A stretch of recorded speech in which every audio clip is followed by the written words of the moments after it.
Muito antes da presença europeia, o Vale do Itajaí-Mirim já era território vivo, habitado por povos indígenas cuja existência se entrelaçava com a floresta, os rios e os ciclos da terra.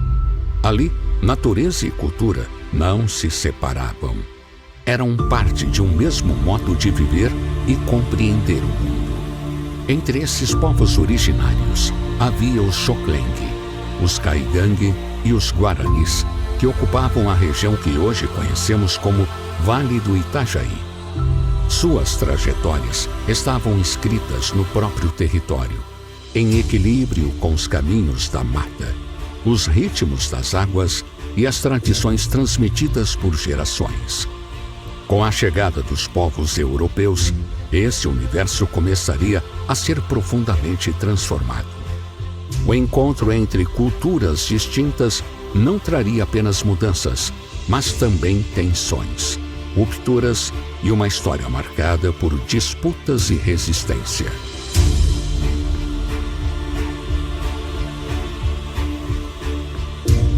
Entre os povos que habitavam a região, que viria a ser Brusque, os Xoklengue, que se autodenominam Laclanho, formavam um dos grupos mais numerosos. Sua vida se desenvolvia em sintonia com o ambiente, baseada na caça, na coleta e na convivência direta com as matas densas e os rios do vale. A história dos Xoklengs, né, a organização social dos Xoklengs, era baseada na coletividade, na adaptação ao ambiente. Em vez de estruturas fixas num só lugar, uma grande aldeia, né, e até hierarquizadas, com lideranças para tudo, eles viviam em grupos e se organizavam conforme as necessidades. Essa forma de viver estava diretamente ligada à sua relação com o território. As suas tradições, elas revelam um profundo vínculo com a natureza, onde a terra não era propriedade, mas parte da sobrevivência do grupo. Por isso eles mantinham um modo de vida, que a gente pode dizer assim, marcado pelo deslocamento, percorrendo longos caminhos, inclusive entre a região de Brusque e até o Planalto Catarinense, acompanhando os ciclos naturais, os recursos disponíveis, né, para a caça, a pesca, a coleta de frutos que a floresta permitia, que dava, né, frutos esses como, por exemplo, o pinhão, em abundância mais na Serra Catarinense.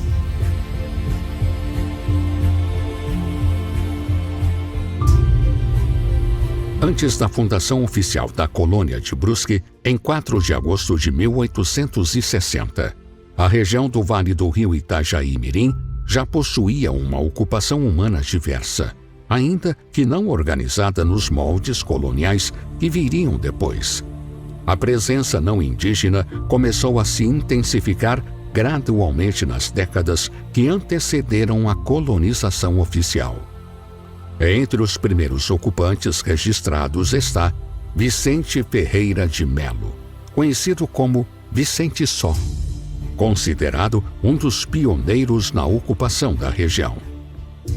Além dele, há registro de exploradores e trabalhadores que atuavam principalmente na extração da madeira, uma atividade econômica inicial que rendia muito dinheiro e que, ao final, abriu o caminho para ocupação do território. Entre esses precursores destacam-se a família de Pedro Werner, com seus escravos, a família de Franz Salentien e o Paul Kernler. E ainda a família dos Fortunato, né, composta de ex-escravizados que moravam aí onde hoje nós temos o Bandeirante. Esses primeiros moradores de Brusque estão registrados aí nos livros de história da nossa cidade. Esses homens e mulheres não formavam uma comunidade estruturada, organizada, mas representam os primeiros passos da ocupação na região de Brusque. Assim, quando os imigrantes chegaram, né, liderados pelo barão Maximilian von Schlievel, encontraram um território que já possuía uma longa história indígena, né, os povos originários e sinais iniciais de ocupação, né, por não indígenas. Naquele 4 de agosto nasceria então a colônia Itajaí, que se transformaria no futuro no que hoje nós conhecemos do município de Brusque.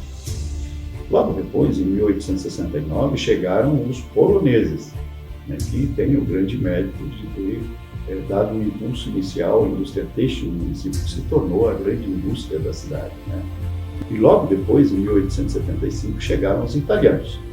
Né? Anos posteriores também chegaram aí diversos outros povos europeus, inclusive já começando também a chegada dos portugueses. A fundação de Brusque, na verdade, não foi um marco de início da presença humana, porque nós já tínhamos os indígenas aqui, mas sim o começo de uma nova etapa que a cidade, que o município passou a viver, né, caracterizada principalmente pela colonização organizada, que o imperador, o império, né, estimulava muito com a chegada então de diversos povos provindos da Europa.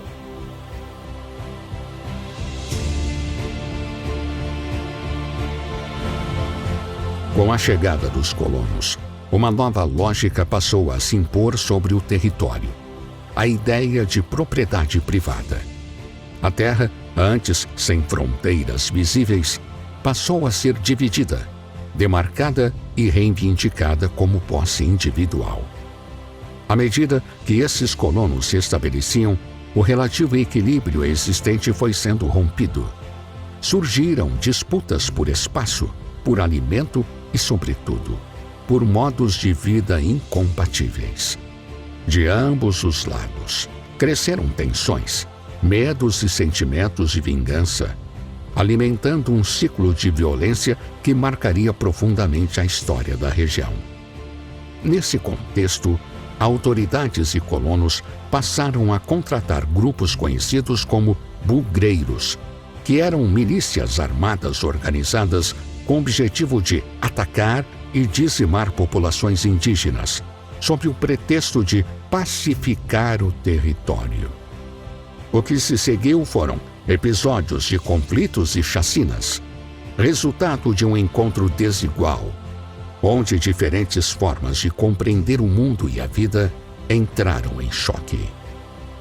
Os chamados bugreiros eram, na verdade, grupos armados, né, milícias propriamente ditas, formados geralmente por homens contratados pelas autoridades locais, governo estadual, inclusive também, e por colonos, com uma função muito específica: afugentar, né, os povos indígenas que viviam nessa região e que já ocupavam essa região há milhares de anos.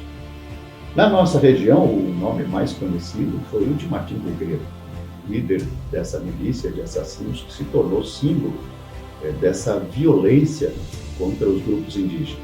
O seu grupo atuava muito organizadamente, né, e com estratégias específicas, né, marcadas principalmente pela brutalidade, né, pela surpresa, realizando geralmente os seus ataques durante a noite. Eles conheciam os caminhos, né, da mata, promoviam emboscadas e perseguições, deixando para trás aí um rastro de mortes e destruição. Essas ações acabaram dizimando os povos indígenas da nossa região.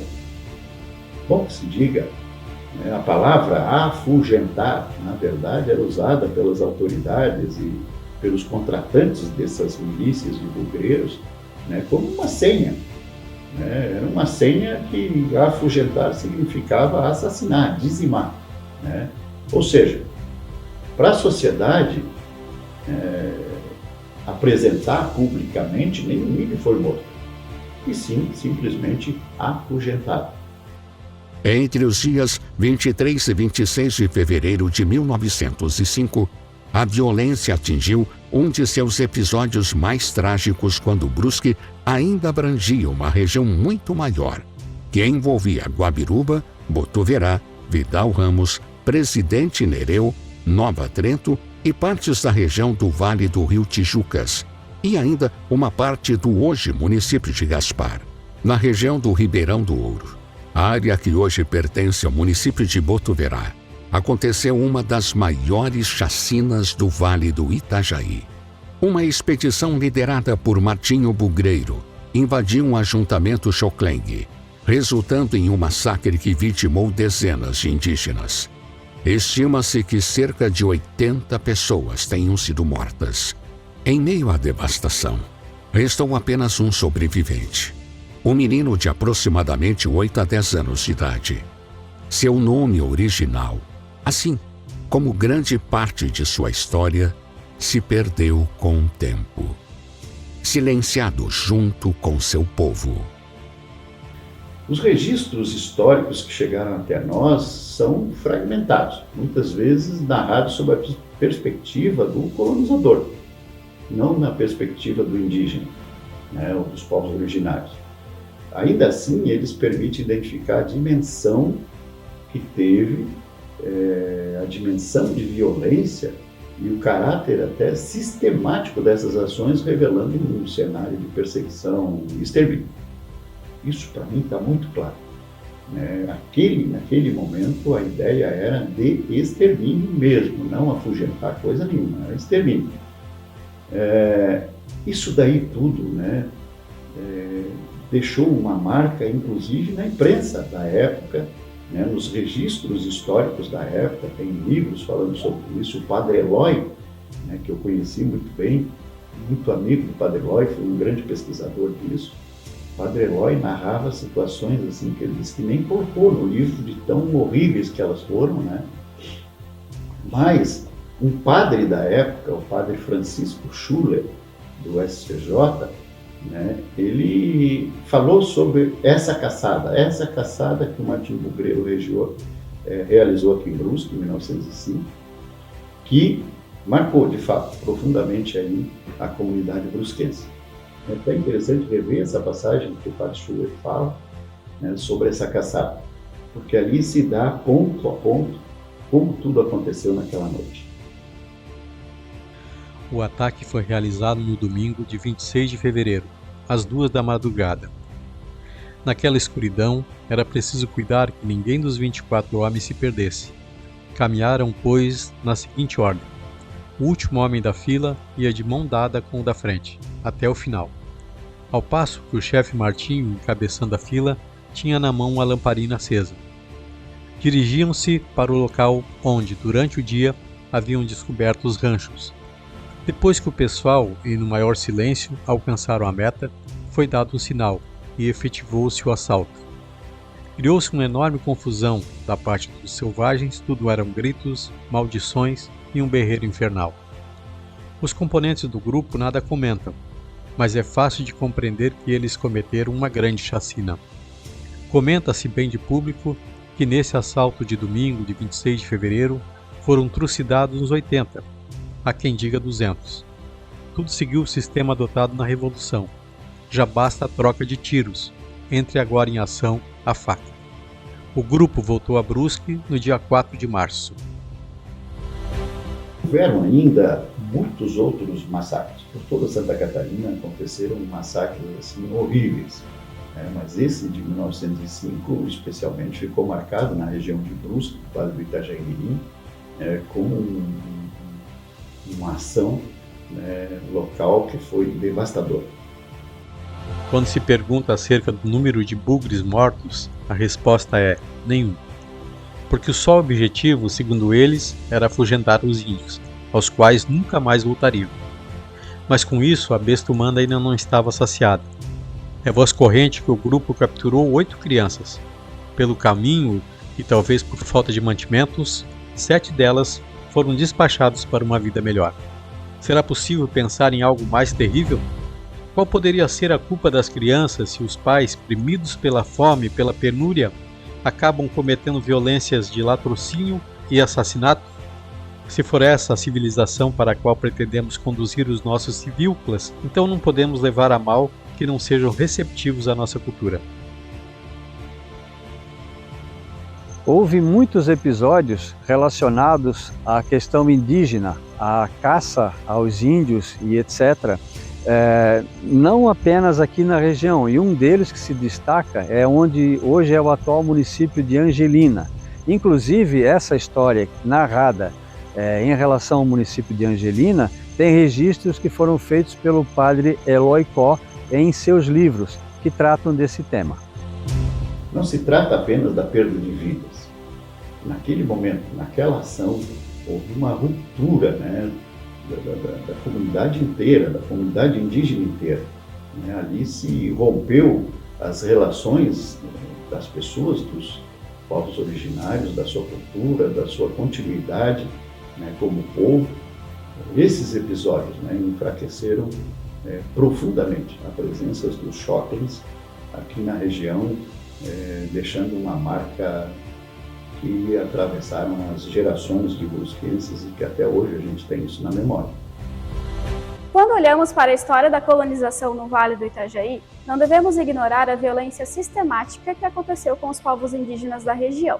Não foram conflitos isolados ou pontuais, mas sim um processo contínuo e estruturado, que teve base em políticas oficiais, que foi posto em prática através da atuação dos bugreiros, que era também uma política de Estado.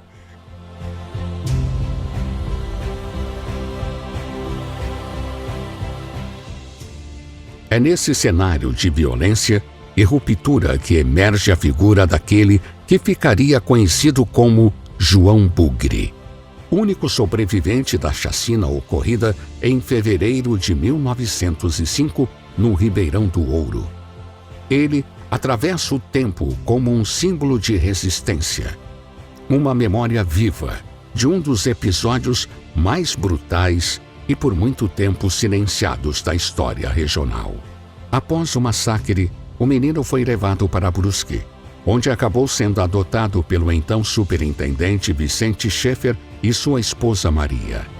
Foi nesse novo contexto que recebeu o nome de João Indaiá Schaeffer, marcando uma tentativa de inseri-lo na sociedade dos colonizadores. Sua data de nascimento também foi redefinida, 24 de junho de 1903, em referência ao dia que se comemora o santo católico São João Batista.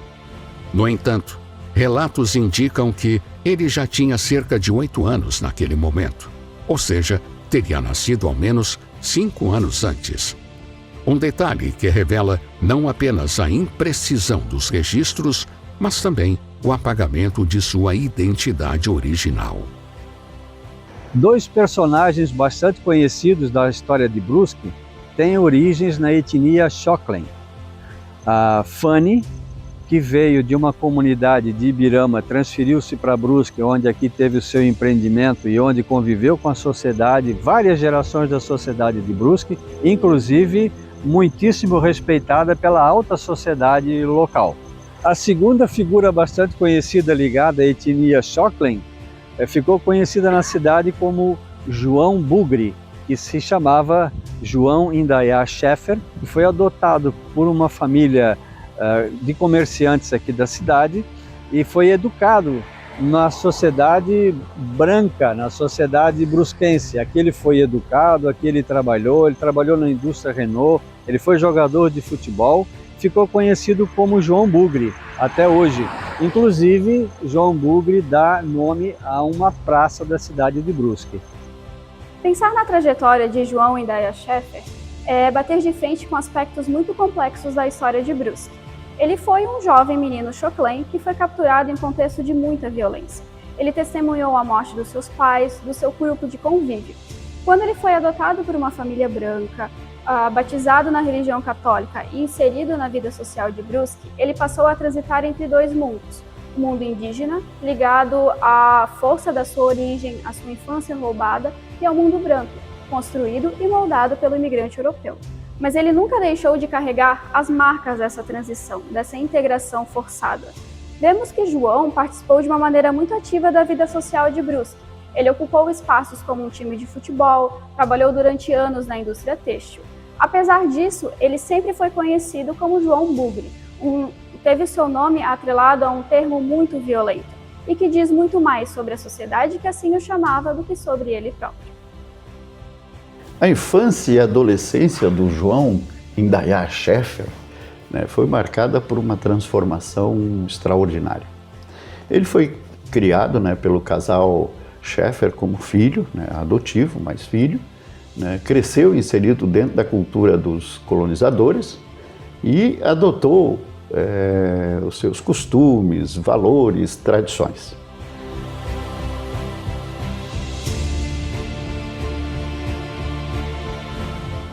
O João frequentou a escola, destacou-se nos estudos, inclusive, e tornou-se fluente em alemão e português.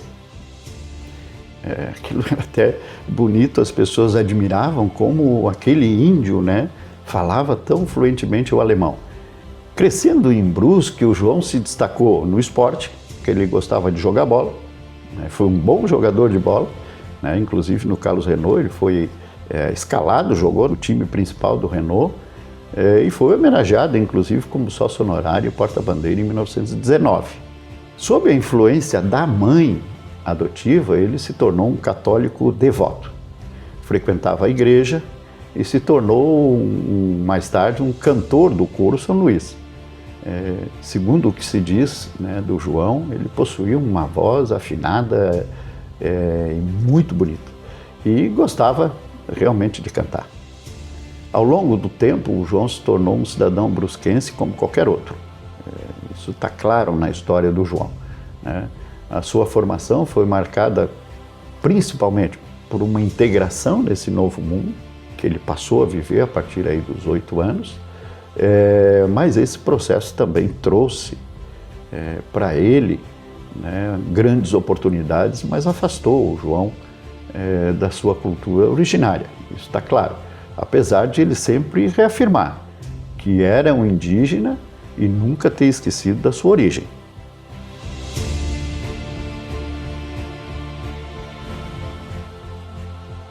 Em 1941, João casou-se com Antônia Maria Benatti, iniciando uma nova etapa em sua vida marcada pela construção de uma família. Juntos, decidiram adotar 2 meninos, Ludovino e Otávio Zancanaro, aos quais dedicaram cuidado, afeto e responsabilidade. Levavam uma vida simples, com poucos recursos, mas sustentada pelo trabalho, pela união e pelo compromisso com o bem-estar dos filhos. Mesmo diante das dificuldades, João e Antônia nunca deixaram faltar o essencial. Mais do que isso, transmitiram valores como respeito, esforço e solidariedade, criando um ambiente familiar marcado pela dignidade e pelo cuidado mútuo.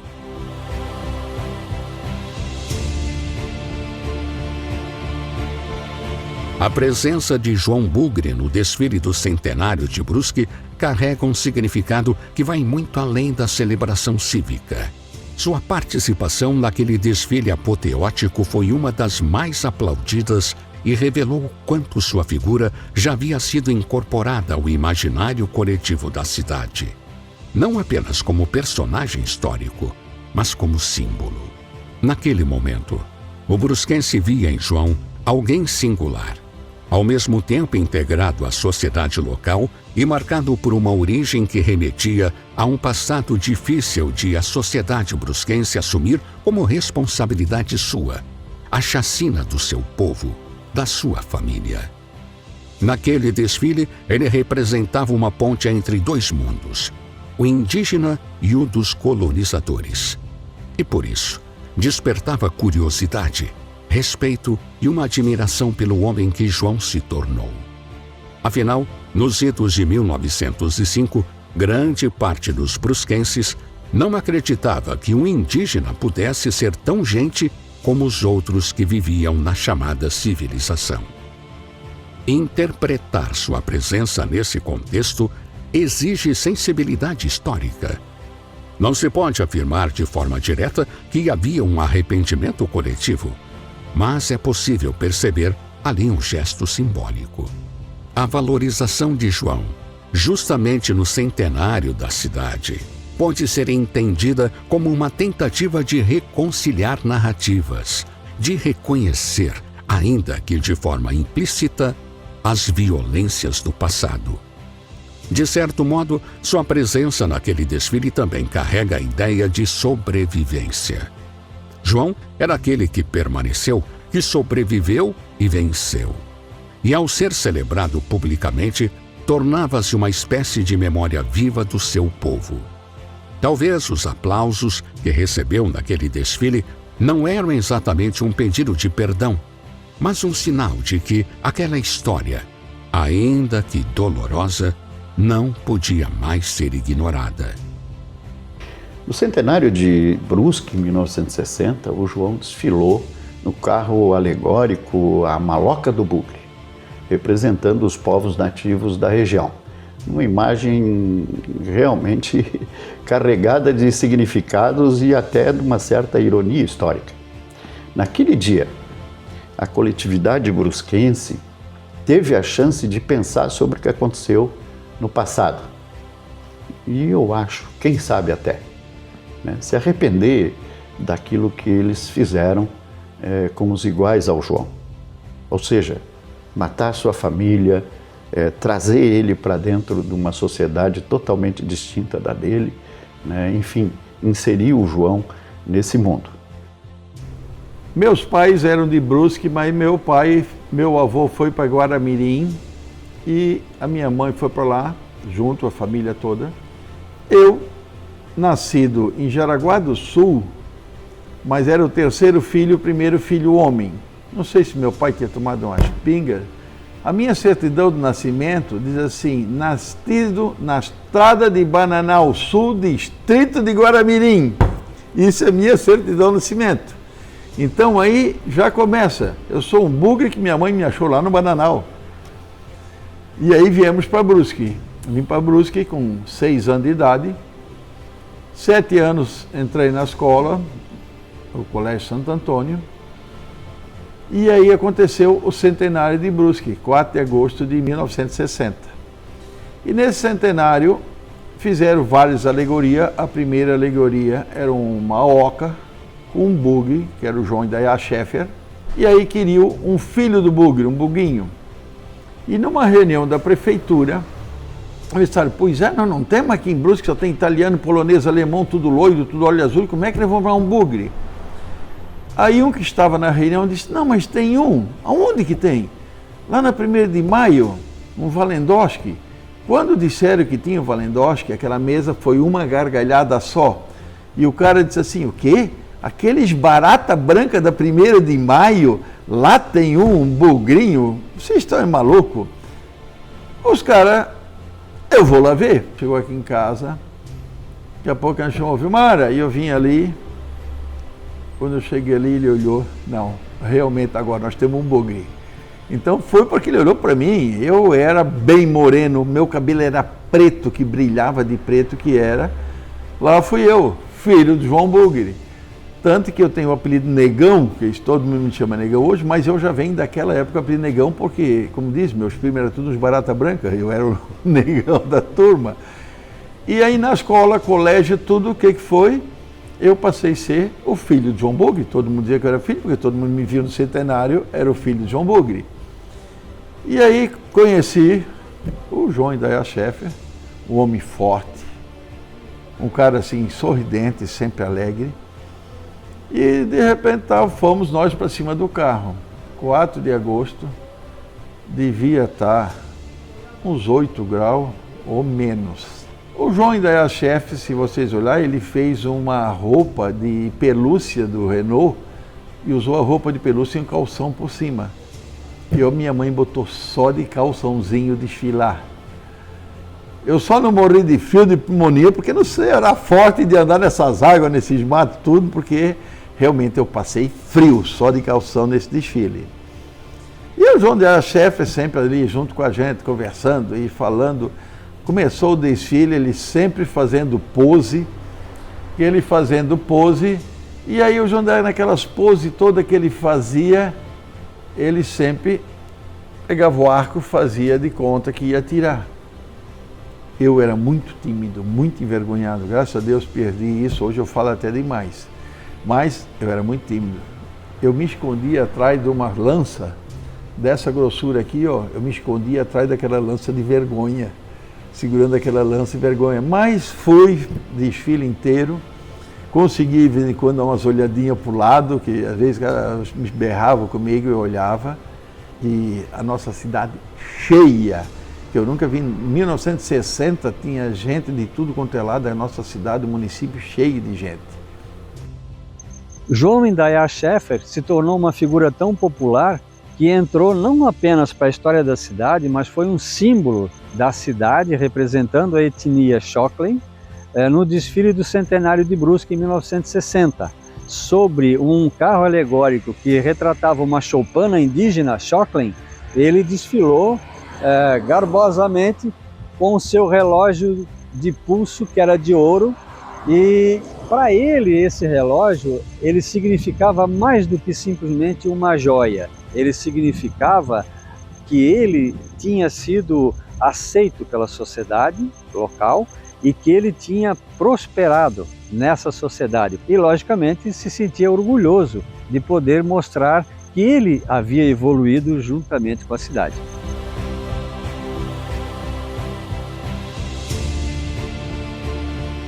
Para construir a sua vida, o João nunca dependeu da herança ou ajuda de ninguém. Era um cara extremamente trabalhador, um cara que se virava.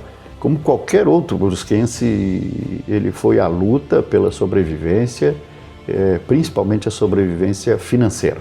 Em 1º de maio de 1924, o João tornou-se tintureiro na afiação e tecelagem Carlos Renault, na rua 1º de Maio, onde por 21 anos ele se dedicou à empresa. Saiu no ano de 1945 após sofrer um grave acidente que lhe causou sofrimentos nos anos posteriores e, por fim, ceifou sua vida na década de 60.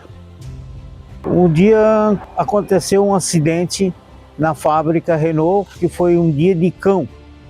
O meu avô, chamava-se Leopoldo Mafra, ele era tintureiro. Meu pai contou para mim o que aconteceu aquele dia à tarde na tinturaria. Que o acidente que aconteceu com o pai dele, o Leopoldo, e o João, e mais um pessoal que trabalhava na tinturaria. Até antes de 1970, 80, existiam os famosos coxos de tingimento. Era um coxo de madeira com vapor. Naquela época eram feitas meadas. E essas meadas eram colocadas em varas e eram colocadas num coxo. Então cada um, a gente ia trocando, pegava uma, virava, pegava outra, virava. E assim o tingimento. O dito acidente que aconteceu foi assim: eles pegaram um aparelho de fio e estavam puxando com a talha. Só que essa talha rebentou, quebrou, estourou e caiu dentro de um tanque desse que estava com tingimento e estava com soda cáustica, todos aqueles produtos químicos fortes para tingir.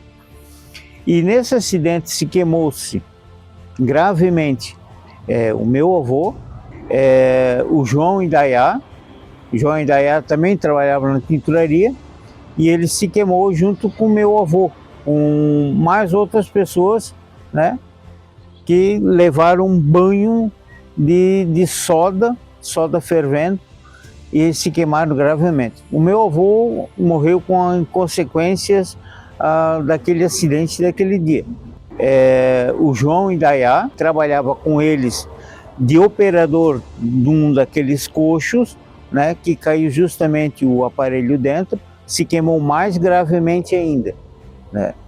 E teve mais outro acidente no mesmo dia, que às vezes que eu considero assim que foi um dia de cão dentro da fábrica. Outro operador com a barra de ferro para tentar tirar o fio que estava trancado e coisa, e a máquina estava ligada e o cara escorregou e entrou com aquela barra de ferro no meio daquela rotação e ele bateu com a cabeça e estourou. Aquela barra de ferro entrou na cabeça e estourou a cabeça do cara no meio da tinturaria. E o João Indaiá era muito amigo do meu avô, contavam muitas histórias da época deles e conversavam bastante. Diz que era um bom funcionário, um bom amigo, assim. Meu avô tinha ele como bom amigo.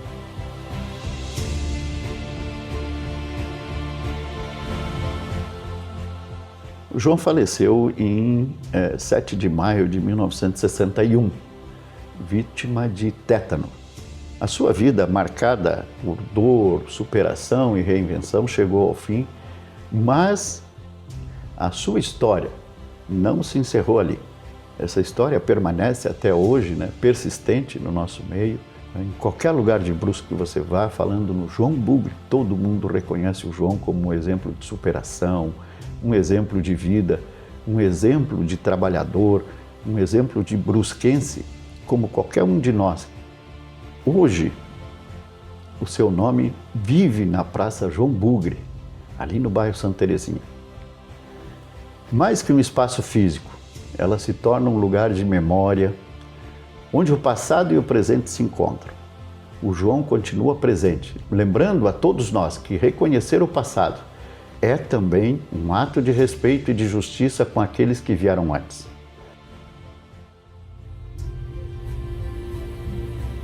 De certa forma, João nunca partiu por completo. Sua voz ainda ecoa pelos ares da cidade. Sua força, sua presença e seu exemplo permanecem nas histórias, nos campos de futebol, nas arquibancadas, nas mãos de trabalhadores que continuam construindo, dia após dia, esta Brusque viva, diversa e acolhedora.